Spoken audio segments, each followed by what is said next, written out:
Welcome back, everyone. It is 12:13. Of course, the big talk has been the northern lights. I mean, yesterday, if you didn't have clouds, like I had over at my house, you saw a pretty good display. And actually, it was seen across, 45 different states in the United States.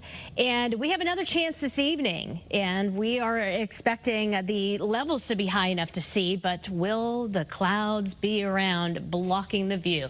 That's always the question. So we'll get into that in just a bit. What else we're going to be talking about?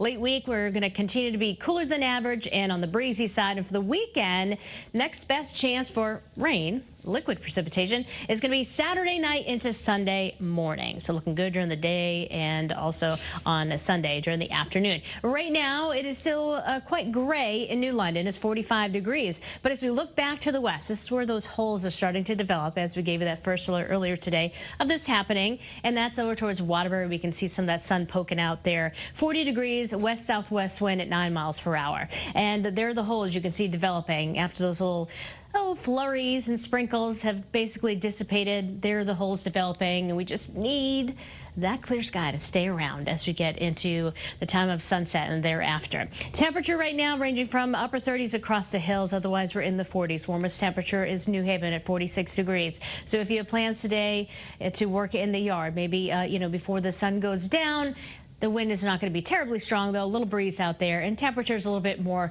tolerable, climbing into the mid and upper 40s for highs. Still falling short of average, but we'll take that. But this is really what you need to dress for. Again, that feels like temperature in the low 40s generally as we go through the rest of the afternoon hours.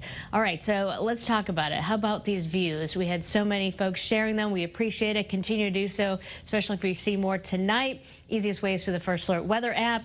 But this was the Aurora, aka Northern Lights in Griswold, in such vibrant colors.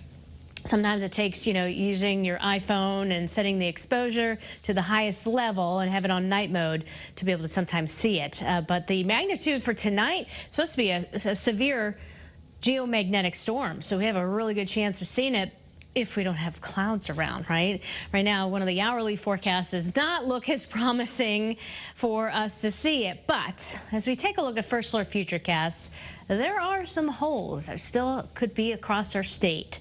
So some of us may have to migrate in other places. We will be, obviously, the chatter will be out there this evening, social media, on Channel 3, on the WAX, on our First Alert weather app as to where those breaks in the clouds will be setting up. But we'll keep you updated.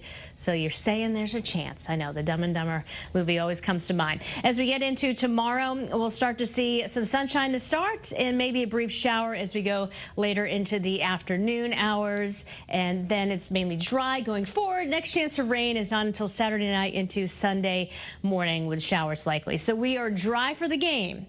But I was taking a look at the winds plus the air temperature, because that 46 is 3 in the afternoon. That's not game time. Kickoff is 12:30. We're going to be dressing for the feel in the 30s, maybe low 40s at best. So we'll be chilly for that. Chance of us getting back to normal for briefly a day before. Now there's sort of some cooler air going into early next week, back in the 40s for highs. That's going to be the trend going forward. More often than not, our average highs are going to be below that. Another update on your forecast in 10 minutes. Kara? Jill, thanks.